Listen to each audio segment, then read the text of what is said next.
Cordial saludo, estudiante unedista. Le doy la más cordial bienvenida al curso Circuitos Electrónicos.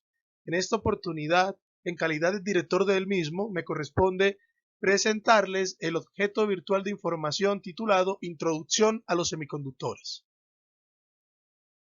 Introducción. Este objeto virtual de información presentará al estudiante las bases teóricas para comprender los principios de operación de los componentes electrónicos semiconductores más simples y útiles, los diodos. Objetivo de aprendizaje: presentar y enseñar al estudiante los principios de funcionamiento de los dispositivos semiconductores con el fin de obtener las competencias necesarias para analizar, diseñar, implementar y mantener circuitos con diodos. En la electrónica moderna, la mayoría de dispositivos electrónicos se fabrican gracias al proceso de dopaje de los materiales semiconductores. Dopar un material semiconductor es modificar la estructura atómica añadiendo impurezas, ya sea donantes de electrones o donantes de huecos. Cuando las impurezas que se insertan en el material semiconductor, digamos en el silicio, en el germanio, es una impureza de un material, por ejemplo, pentavalente, o sea que tiene 5 electrones de valencia, pasa de que siempre va a haber un electrón libre, que es el quinto electrón en este caso, porque los otros 4 están formando enlaces covalentes con los átomos vecinos. Ese electrón libre pues aporta que el material sea rico en electrones y por eso se llama semiconductor tipo N, que significa que es un semiconductor rico en cargas negativas. Así como modificamos o dopamos un semiconductor de silicio con unas impurezas pentavalentes y creamos un material tipo N, también podemos crear un material rico en cargas positivas, en este caso pues insertando impurezas trivalentes como el galio, como lo ven en la figura, donde los portadores mayoritarios en este caso serían los huecos, que tienen, como les decía, una carga positiva. De esta manera pues creamos dos tipos de materiales semiconductores, los tipo N ricos en cargas negativas y los tipo P ricos en cargas positivas. Debido al dopaje de materiales tipo N y tipo P, podemos lograr la unión de esos dos materiales y de allí nació el llamado diodo semiconductor, que es el dispositivo, digamos, electrónico más básico hablando de dispositivos semiconductores.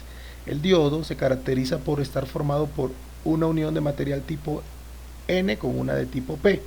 El símbolo del diodo lo ven en la imagen y se dice que la parte tipo P es llamada ánodo y la tipo N cátodo. Cuando esa unión, digamos, se da entre el material, al principio existe una gran recombinación rápida en medio de la unión y esa recombinación de electrones y huecos forman una barrera de potencial que en el silicio en este caso es aproximadamente 0.7 voltios y es el umbral, ese es el umbral de conducción para un diodo cuando ya se fabrica. Es importante tener en cuenta que el diodo ideal debería de, digamos, de conducir a 0 voltios, pero en la realidad por ese fenómeno de recombinación y esa barrera de potencial se requiere más de 0.6 voltios para que exista una corriente a través de la unión. Un diodo semiconductor se puede polarizar de dos formas, de manera directa o de manera inversa.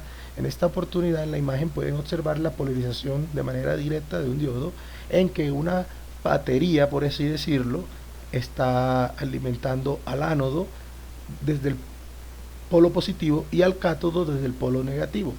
De esa manera existe a través de una resistencia una corriente. Como les decía, si la batería supera el umbral del diodo, que es de 0.7, ustedes saben que una batería por lo general la encontramos de 1.5 voltios. Ya con ese potencial podemos generar una corriente en cualquier diodo de silicio. A continuación se observa la polarización de un diodo de manera inversa, donde el polo positivo de la batería está conectado al cátodo del diodo y el negativo al ánodo. De esta manera la corriente es cero y aquí en esta oportunidad pues cuando el diodo está polarizado en inversa no existe corriente, queda totalmente bloqueado el paso de la corriente.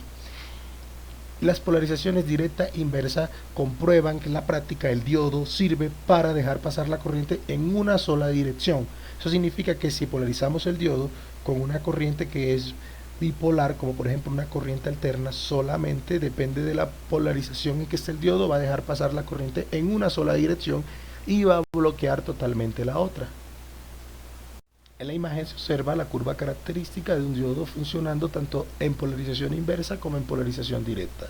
En el plano de la izquierda podemos observar la curva de polarización en inversa, en la cual se mantiene una corriente muy mínima llamada corriente de fuga hasta cierto punto, que es llamado el voltaje de ruptura, que yo diría que es el voltaje en que ya el diodo no soporta más tensión polarizado en inversa y ya pues se destruye, porque en este caso deja pasar una corriente ya muy alta que destruye el dispositivo. Mientras que del lado derecho encontramos la curva de trabajo en directa. Ahí pueden observar que a partir de 0.6 voltios, como les venía diciendo, y aplicando una diferencia de potencial superior a esto, se puede conducir una corriente que pues, va exponencialmente creciendo según la tensión que se aplique en este caso, y, y realmente eh, ese es el funcionamiento del diodo en su curva característica. Eh, es importante que tengan en cuenta que los diodos tienen unas limitaciones, esas limitaciones las da el fabricante a través de la hoja característica, y partiendo de esos datos pues se puede conocer cuáles son los valores máximos y mínimos de trabajo del mismo, y también conocer cuáles son los valores a los cuales no debemos pues poner a trabajar los diodos eh, según el fabricante, porque podríamos destruirlos. Conclusión. Gracias a la comprensión de los fundamentos de los diodos semiconductores, podemos concluir que los materiales semiconductores pueden trabajar como aislantes o conductores. Un diodo es un componente electrónico que deja pasar la corriente en una sola dirección y la bloquea en la otra, y que existen diferentes tipos de diodos según el dopaje de su unión P-N.